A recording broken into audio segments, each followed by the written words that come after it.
আসসালামু আলাইকুম রহমতুল্লাহি ওয়া বারাকাতুহু। যারা আমাদের বাড়িতে ঘুরতে আসে তারা হলো অতিথি।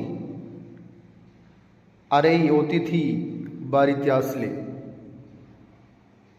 তাদের সঙ্গে মিষ্টি মিষ্টি কথা বলা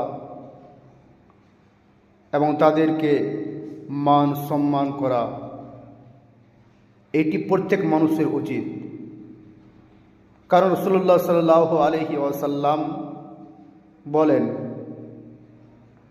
যে আল্লাহ এবং কিয়ামতের প্রতি বিশ্বাস রাখে, ঈমান রাখে, সে যেন অতিথির মান সম্মান করে।